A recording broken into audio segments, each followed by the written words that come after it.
welcome to the first installment of Interviewers Interviewing Interviewers, the show where I talk to people who talk to people in order to get to the bottom of the bottom. My name is Alex O'Neill, and today I am joined in the studio by Bill Shaner. Bill, how are you doing today? Oh, I'm doing just great. That's awesome. Thank you so much for being here. Really appreciate it.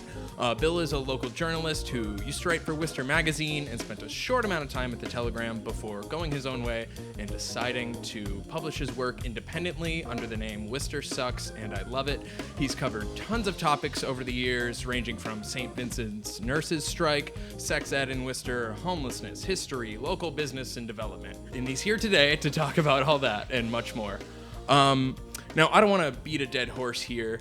I know you've talked about your transition to working independently many times before, but if you wouldn't mind just telling me a little bit about working at Worcester Magazine and subsequently leaving it. Sure. So I actually, Worcester Magazine is where I started reporting in Worcester. I had been at Metro West Daily News and Milford Daily News before that. And when I got to Worcester Magazine, I believe that was in 2016, 2017, I was really excited to work at a place where I could write more long-form stories. And I had a column called Worcesteria where I really came into sort of voice and a way of talking about the city that seemed like it was resonating with people. And it was a lot of fun. But then, I believe it was 2018, Worcester Magazine got bought out, as so many small papers do, by a national sort of amalgamation of capital called Gatehouse at the time. Now it's called Gannett. And it was folded under the Telegram. They shortly laid off everyone but me. And I got to put out the paper for like 3 months by myself. And then sort of became like kind of just an insert of the Telegram more than its own publication with its own voice.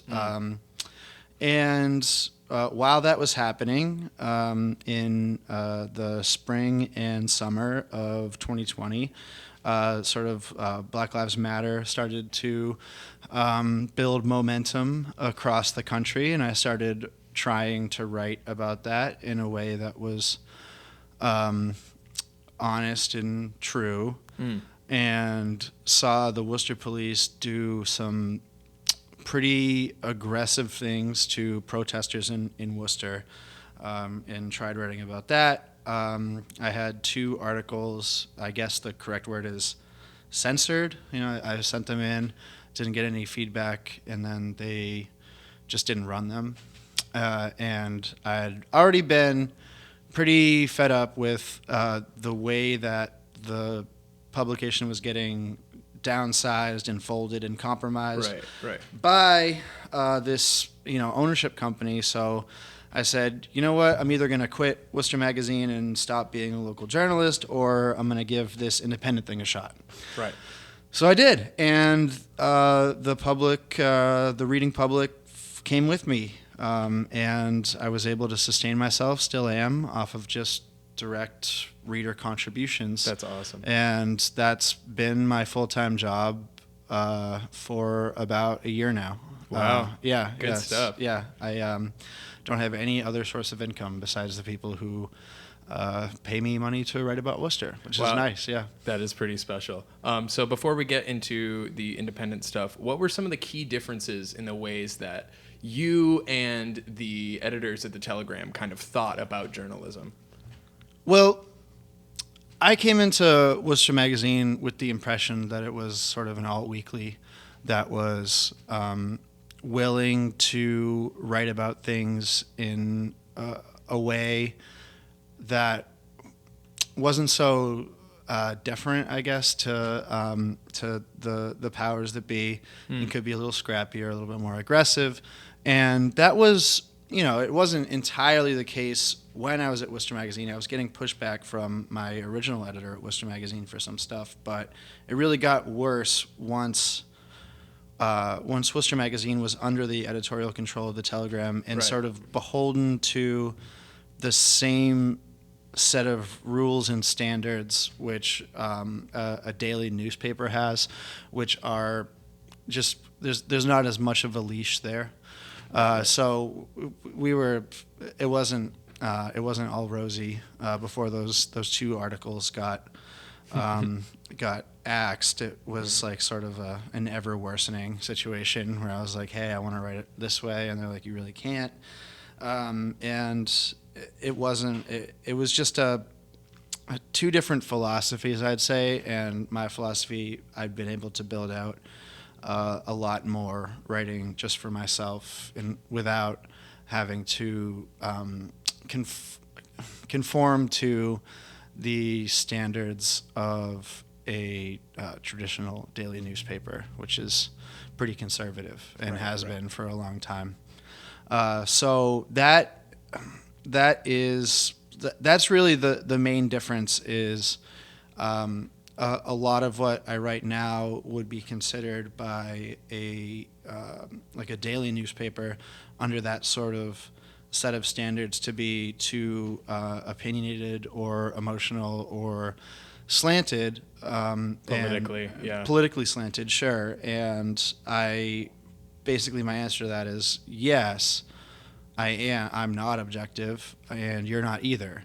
And there's no substantive way. You don't, because you think you're objective, you don't consider the choices that you make and how you're not being objective. Whereas the way that I write about local politics is that I'm very honest about where I'm coming from, and you can make up your own mind about it, but I'm putting all my cards on the table. Whereas in traditional standard local journalism, there's sort of this concerted effort to make sure you're coming from a place from nowhere. Like you're just a fly on the wall. You're neutral. Neutral, yeah.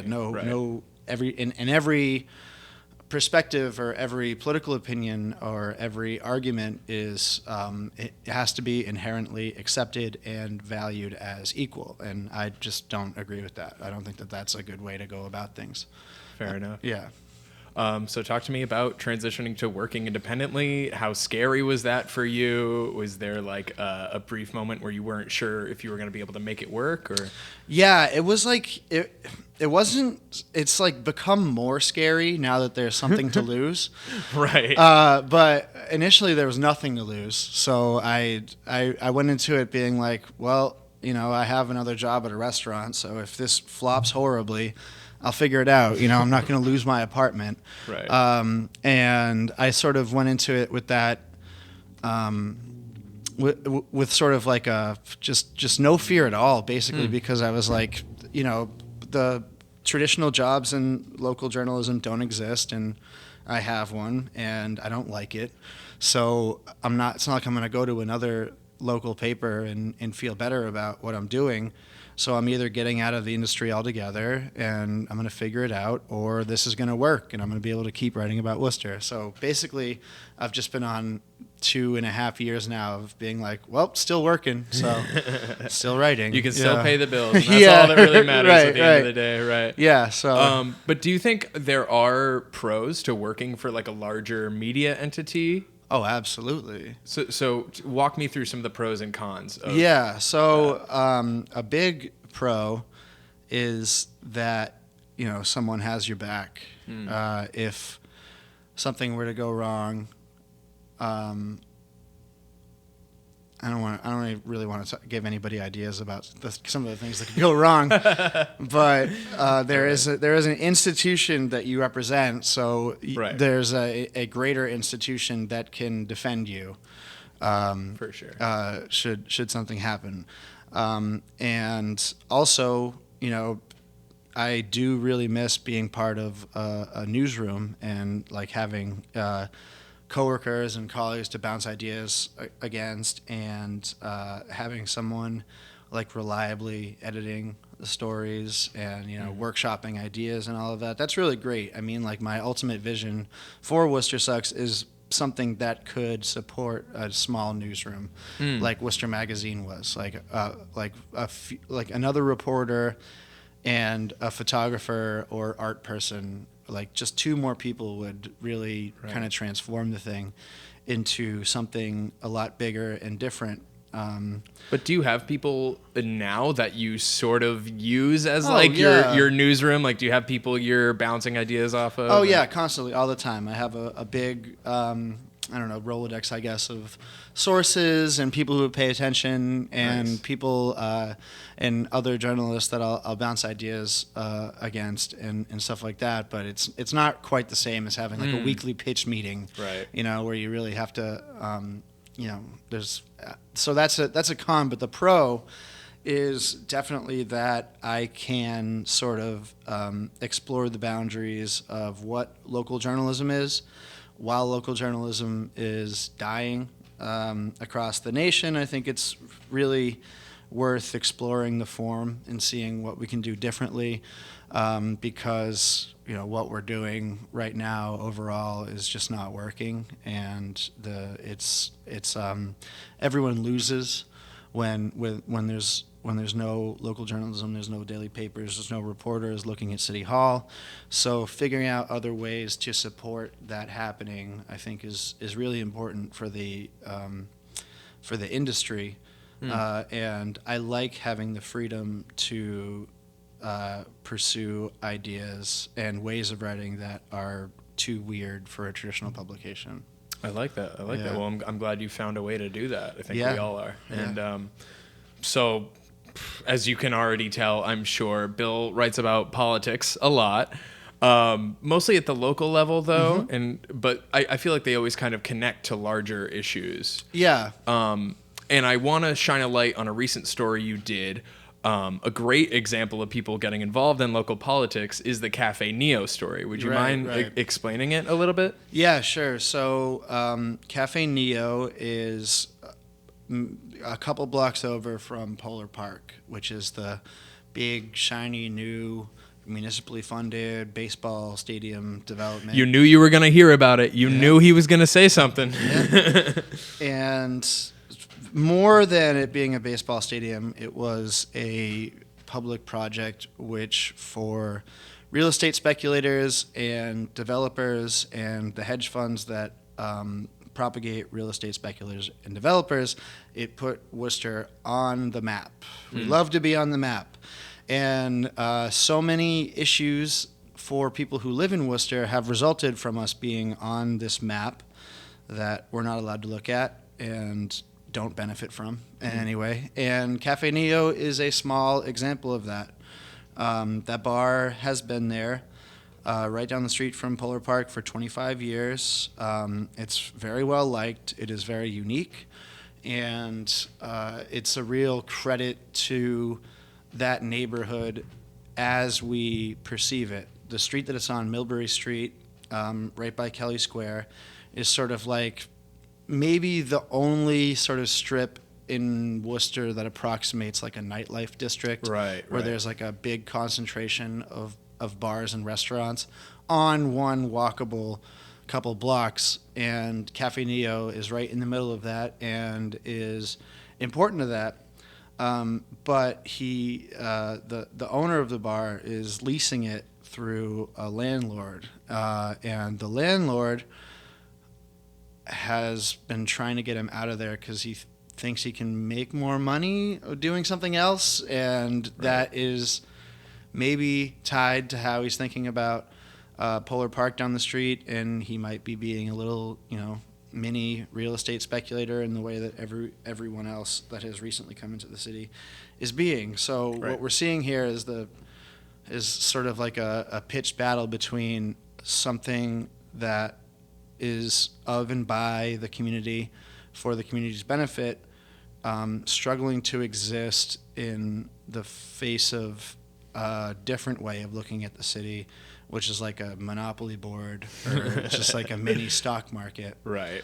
And it's been kind of nice to see how many people have come out to Cafe Neo's defense. There was a license commission meeting last week where the chambers of the city council room where the license commission meeting was happening were absolutely filled with people that I called Neo heads in the story, but just like people who were just like, we want Cafe Neo, we need to defend Cafe Neo at all costs, and they're really rallying behind the landlord in this dispute, and the landlord's taking it to court as well, and there's a chance that he'll be able to stay in the space, or if not, be able to get enough time to find a new location. So Right. that's where we're at right now with that. They got their alcohol license extended by the License Commission, and the court case is in Worcester Superior Court, and it's going through its processes. Probably going to take a couple months, so it's something to follow for now. We don't know how it's going to go, but unlike a lot of other places in that area which have closed since the Polar Park development, unceremoniously and quietly, it's nice to see a place like put up a stink about it and put up a fight. So that's what the story was about. Definitely good to see them put up a fight. Yeah. Cafe Neo is great. I've had a lot of fun nights there Yeah. doing karaoke. Oh yeah. Karaoke every day. For sure. God bless them. God bless them. Yeah. So it's interesting though. Do you think most people only show up in droves to City Hall like that for issues that affect them directly, or are you starting to see more people kind of show up and make their voices heard on a variety of issues, whether or not it like affects them directly? Because I kind of had this thought in my mind where it's like, I'm sure the neo heads weren't, because I think there was like a meeting about affordable housing or something like that. There was, earlier this week. Yeah. I'm imagining the neo heads weren't showing up in those same numbers for the affordable housing meeting, even though they're technically like a part of the same struggle, Right. And I wish that there was more of a concerted effort to see things that way, but that's not to say that there's no one that does see it that way. And actually that affordable housing meeting, which was a economic development subcommittee meeting about a proposal called inclusionary zoning, which is kind of wonky and blah, blah, blah. But the main pitch of the battle is that we need more affordable housing in Worcester. And there were like 100, maybe even more people at that meeting. Oh, wow. And a lot of people wanted to speak. So many people wanted to speak that they had to schedule another meeting for the overflow, basically. So there are people that are engaged and motivated and want to see the city do things that help residents, and that's great. And I think that we have been seeing more of that recently than in the past in Worcester, which is a heartening sign. And I think that there's a few of the right kind of leaders in City Hall that are doing a good job mobilizing those people and giving people an outlet to express their frustration that their rent is going up while the schools stay the same, the roads stay the same. Everything about your experience in Worcester stays the same while your rent is just being ballooned by this sort of process of real estate speculation going on. Right. And why do you think you're starting to see more people now show up and give their opinion on stuff like this? Do you think there was like a recent event in recent years that sort of mobilized people? Do you think people are just kind of getting sick and tired of the same old rigmarole and they want to get involved and do something? I think that there's been maybe a more of a general acknowledgement that if you want something out of City Hall, you have to demand it. You have to do the sort of things necessary to take it, and that no one's going to willingly give it to you, and that the political class that controls the city is going to default to supporting the interest of the real estate market and businesses, and not you. So there has been, in the last municipal election, the city council established like a new progressive bloc, which really the city council, as far as I know, going back like at least a decade, has had like one or two token progressive councilors, but has most of the councilors have either been on the conservative side or sort of towing the middle line. Neutral. Yeah, neutral, sure, yeah. Center, centrist, whatever you want to say. But defaulting to, like a Chamber of Commerce standpoint that, all growth is good growth, and any effort to mediate or to regulate growth so that it benefits everyone is going to make the growth not happen. Right. But do you think there's a way to kind of balance large-scale development with, keeping a certain amount of affordable housing, space for local businesses, as well as programs and assistances for houseless folks? Or do you think that one negates the other?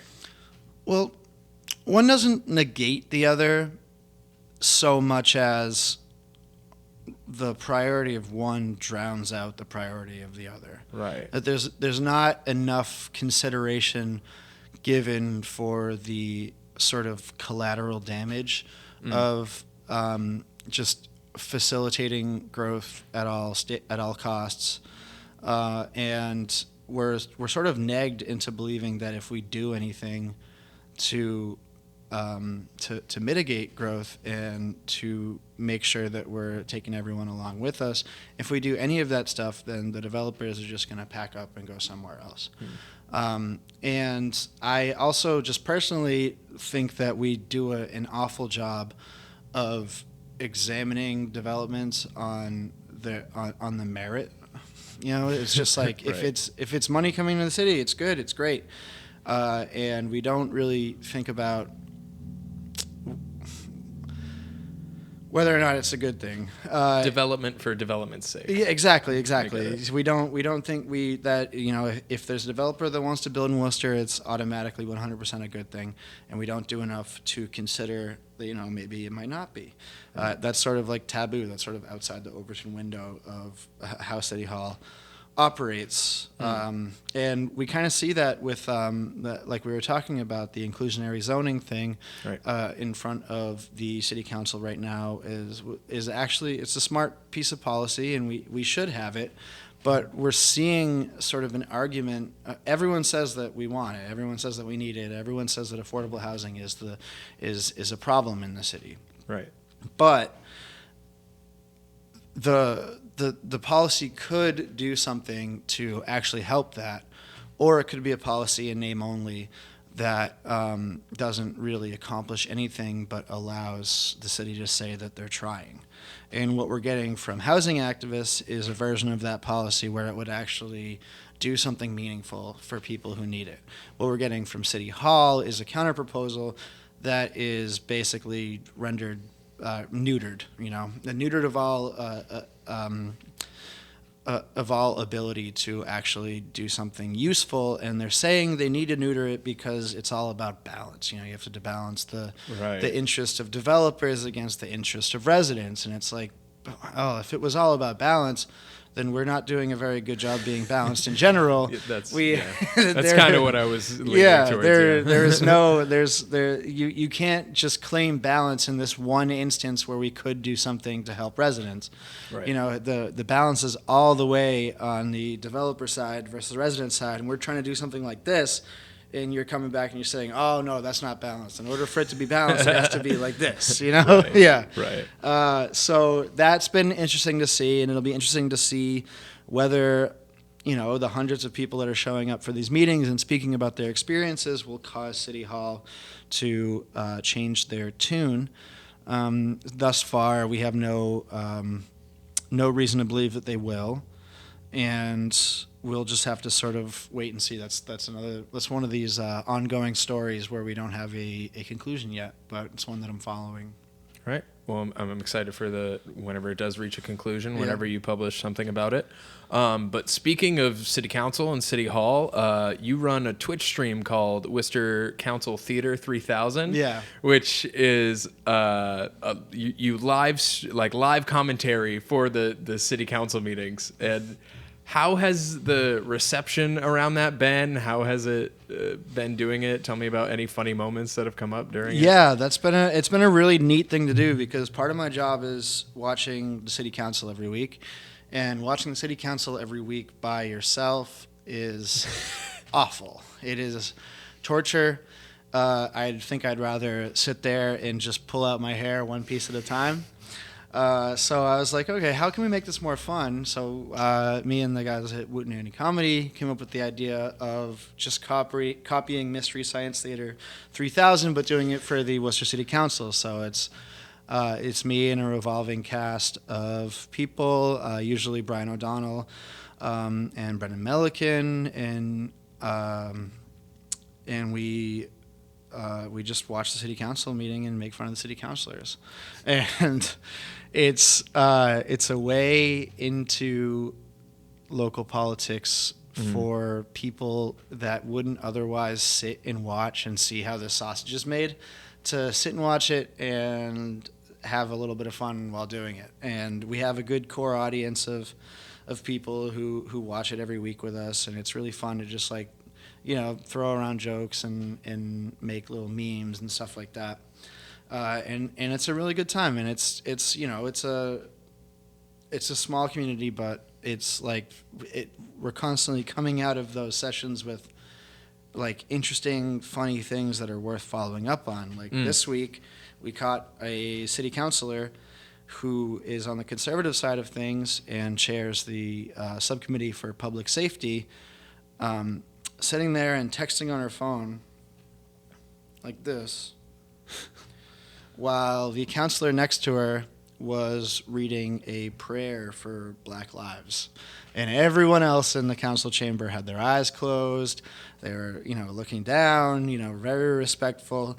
And here we have the one person who could do something about police brutality and police accountability, and they're just texting. They're just texting on their phone, and then they held every single item related to that subject to be discussed next week, which is what councilors can do. They can just, without a vote or anything, just be like, nah, we're not talking about this today. Table it. You table it, basically, yeah. So we have our enemies, and she's one.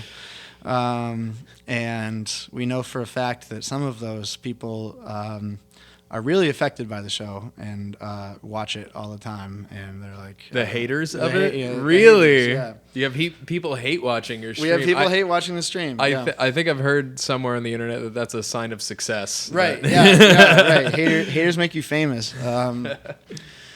So that's been really fun and sort of a good extension of the overall Worcester Sucks project, which is to try to address the problem of local politics being so stuffy and transparently boring, which they are.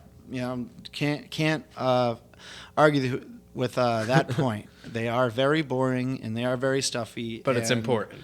But it's important. It's very important, and it's never going to be as fun to follow as the sort of circus around national politics. But there is a way to contextualize these issues and these ongoing sort of disputes in a way that brings people in that otherwise wouldn't pay attention. And when so few people are paying attention, if you can just get a dozen or so, more people paying attention, and you can get like a couple hundred more people voting, then you can actually have an impact. And you think about like national politics, like you're not really you don't really have a say. You're a drop in the bucket at the end of the day. Yeah, you're not really. Yeah. You don't really have any sort of democratic control over the way that shakes out. But on the local level, just by nature of being involved and by paying attention, you actually can. Your participation in these processes influences the outcome. Right. And that's sort of, at this point, kind of unique to the local level. It's not really something you can reasonably expect from the national or even the state level. For sure. Well, I appreciate your stream for providing, another way for people to get informed and involved in local politics. In your opinion, what are some other ways people can get involved in local politics? And also, what is the value that you assign to being involved in local politics? Sure, yeah. So we have an election coming up in November, and there are a lot of good school committee members and city council candidates that could really use volunteers, and that's sort of, if somebody's looking to get involved, that's like the easiest way right off the bat to get involved. There are a lot of boards and commissions and such that you can basically just volunteer to be a part of. I myself tried to get on the tree commission so that I could enact an authoritarian fascist agenda in support of the trees. And I wrote my cover letter that way, so I'm not surprised that I didn't get on the tree. They did turn me down. Oh, man. They did turn me down when I promised to do anything at all costs to defend the trees. They might have seen that as being, I don't think we want this guy involved. So no, but there's a lot of ways to get involved, and I think that the real value proposition of getting involved in local politics is that there is this feeling that I don't think is unique to anyone right now, that things are getting out of control and things are getting worse, and the specter of the sun exploding is, not it's like kind of not unrealistic, and every major city might be underwater in 100 years, but if you focus your efforts and your anxieties about the way the world is going into doing something good for your city to make your city a better place, then you will have been rewarded with a tangible result of your work, whereas otherwise you're just kind of shouting into a void. Right. So I think that's the real value proposition of city politics, is like better to do something than nothing, and here you can actually do something. Fair enough. I like that. Yeah. Speaking of screaming into the void, you have described Worcester as being a city that punishes you for caring. Would you mind explaining that for us? Yeah. Worcester is the city that punishes you for caring is a line that I keep coming back to every time sort of people get motivated and engaged around an issue. The City Hall, the mechanisms of City Hall kind of have this way of bludgeoning you into giving up hope that you can do something. That they won't come out and say kick rocks, right, but their actions over months and months and months will have the attrition effect of you having been told to kick rocks. So they just when you try to do something good, the city just slowly grinds that spirit out of you. And I think that that's getting to be less and less of a problem as more people try to do good in the city. But for a long time, and you could talk to people that have been involved in Worcester for a lot longer than me, there is a long sort of track record of people trying to get things to run better and the city punishing them for that. Fair enough. That's kind of what I'm getting at there, yeah. Fair. I like that. Yeah. So looking forward to the rest of 2023, what are some Worcester-related things that you're excited about, and is there anything you're really kind of nervous about moving forward? Yeah, the big thing this year as we come into the spring and then the summer is going to be the municipal election. And this is sort of a big deal for a number of reasons, but the biggest reason is that we kind of have the first opportunity in a long time to claim a progressive majority on the city council. We're three seats away from having a 6-5 progressive majority on the city council, and that's something that could realistically happen. So, last municipal cycle we established a progressive bloc, and everyone was like, "Whoa, that can happen here? That's crazy." It wasn't just like depressing and regular, and there actually a good thing happened. And then Robin Kennedy just last year, Robin Kennedy, sort of progressive challenger to Mayor Joe Petty for the local state senate seat. She beat him in the primary, and we were like, "Whoa, two good things in a row? That's crazy." But that can't be real. Yeah, this can't be real. So now we're in the position of being like, okay, can we actually do something with this energy, and can we actually, instead of just staking like a minority claim on the city council, can we actually put ourselves in a position where we have decision-making power, and where everything that we propose to do doesn't get immediately vetoed or punished out of existence slowly by attrition. So I think that that's really the number one thing, the number one story in Worcester this year is, can we continue to make significant gains on the city council and on the school committee so that the democratic structures that should influence what City Hall does are actually pushing City Hall in the direction we want them to.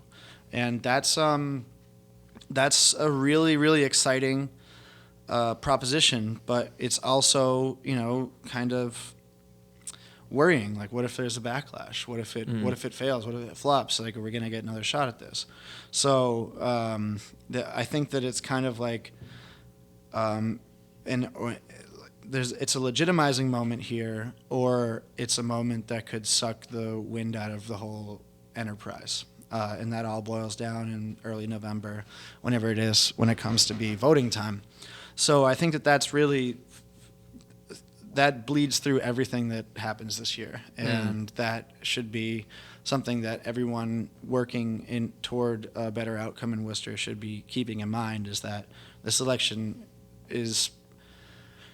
wouldn't be important if the last election didn't go so well, but because the last election went so well, this election is incredibly important in terms of there being any sort of momentum or staying power in this sort of new progressive power block in the city. Right. Yeah, I feel like the Robin Kennedy election was kind of like a little bit of wind behind the sails. Yeah, and for it's sure. Like it's kind of pushing that progressive block further. Yeah. And it's definitely interesting, but also kind of nerve-wracking to see where it's going to go. Yeah, it's kind of like third time's the charm here.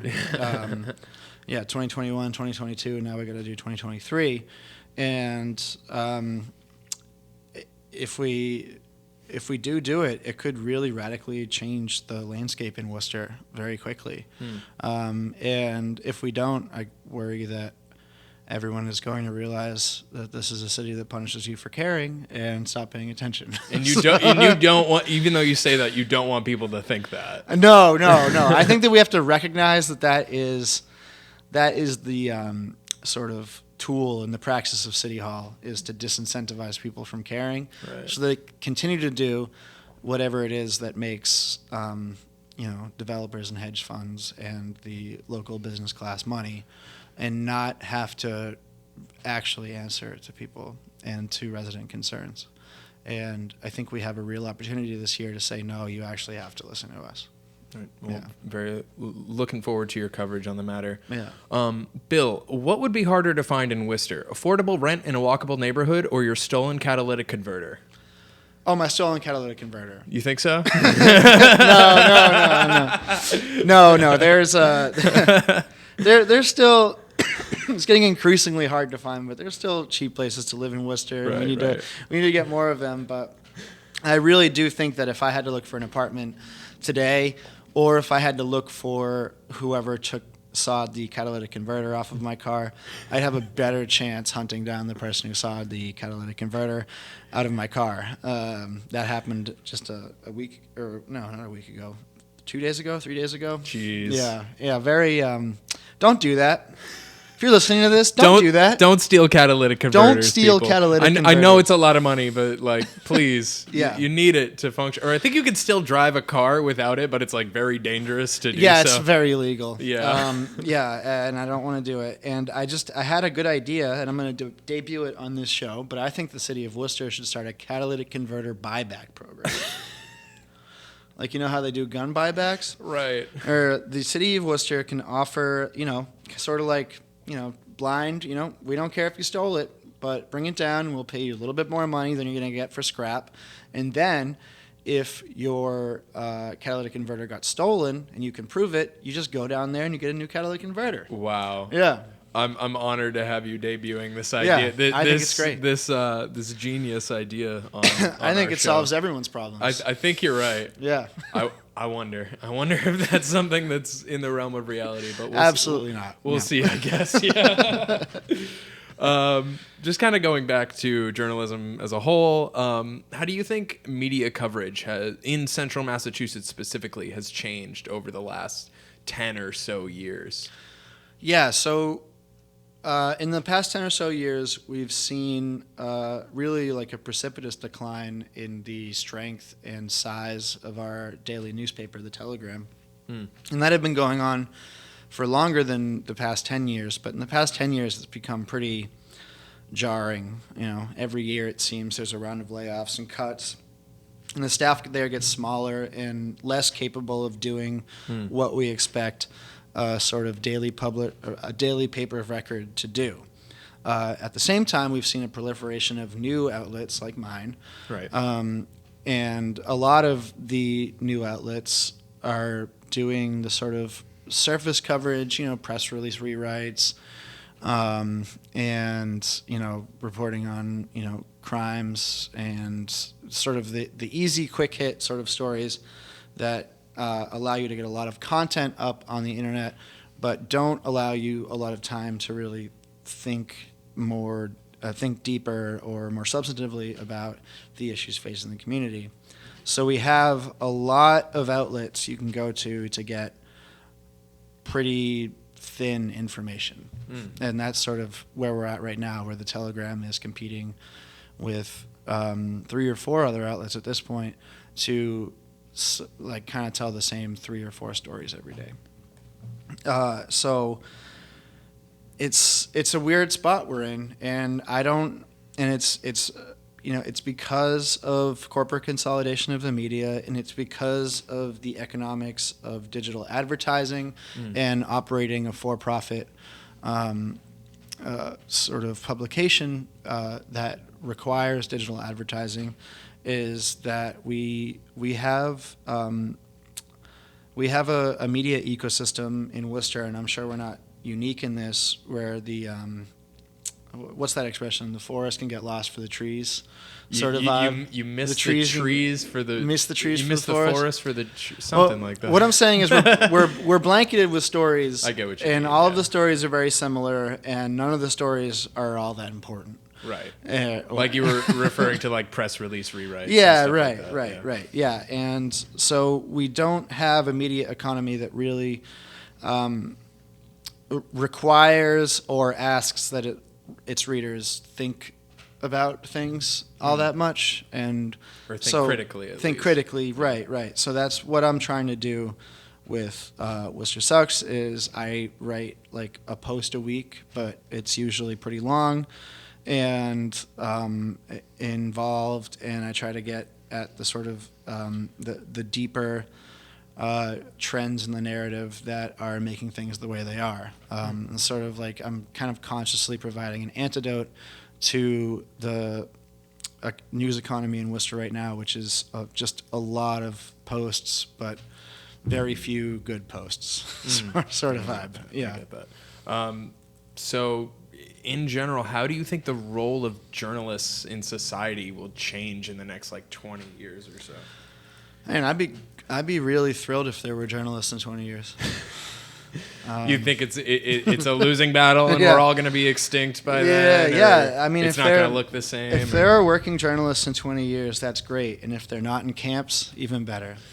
I'm kidding. Well, I don't know how much I'm really kidding about that. But I will say that the line between journalist and online content creator is thin and getting thinner every day.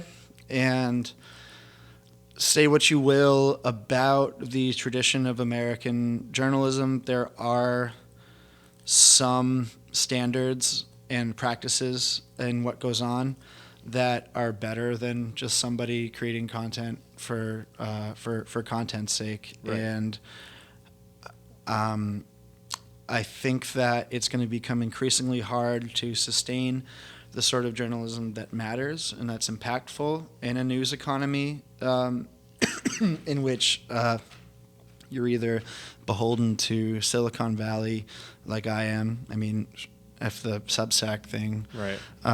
If they run out of venture capital funding or whatever, I could be without a platform tomorrow, right? Right. And it's journalists are in increasingly tenuous situations where if they're writing for themselves, like me, then they don't have the backing of an institution.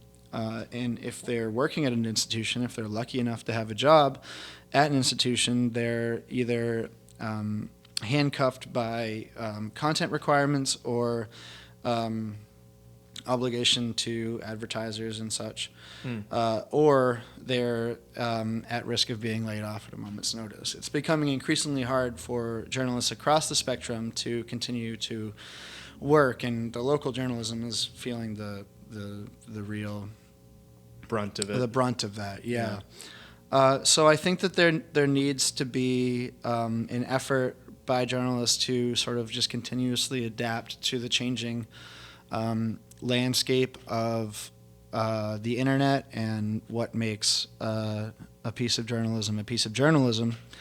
And I also think that somebody needs to figure out how to get journalists paid and get more of them, because the way that we're going is not a good way.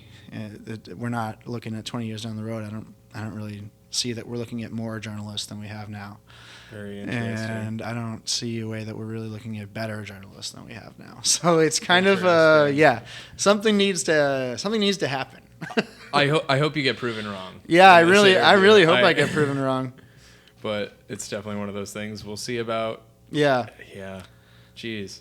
Well, isn't that a cheery note? Yeah. Well, we'll get to something cheery. We're gonna wrap up here in a moment, but just kind of like a personal thing. Sure. I've been working this job for a year now. I'm very interested in doing journalism and maybe even approaching things from an independent standpoint at some point. Great. But just what's like a mantra you have, or what's a piece of advice that you could give me that could motivate me to continue doing journalism? Interesting. Kind of throwing a curveball at you. Yeah. I think that because the world of journalism is so tenuous, and because conventions are constantly being thrown out the window, and what makes a journalist is always changing, I think really the best advice I could give you is do what you think is good. Just whatever it is, just do what you think is good and useful. And if you believe that what you're doing is good and useful, then probably other people will too. And what is journalism besides writing about a certain issue in a way that's good and useful for people? So, just experiment with it. Do the thing that makes you feel like you've accomplished something, as opposed to filling the form you think journalism should be. All right, thank you. I appreciate that. I like that. All right, wrapping up. Is there anyone you want to shout out? That's your camera. Anything? Sup, Mom? Tell the people about any interesting stories you have coming up, that sort of thing. Yeah. No spoilers on the story front, but I do have a couple interesting things in the works, and I have a very exciting story that is coming out, or hopefully coming out in a bigger outlet. In the middle of the month, maybe, but we'll see. But middle of February. Yeah, if you follow me on social media or subscribe to my Substack, then you will be kept abreast of that. Awesome. Yeah. Bill, thank you so much for being here today. Thank you. Really appreciate it. Go subscribe to Bill's Substack. That's Worcester Sucks, and I love it. He puts out great articles. I love reading them, and I'm sure you will too. Thanks again. Great. Thank you. This has been Interviewers Interviewing Interviewers, and I'll see you next time, I guess.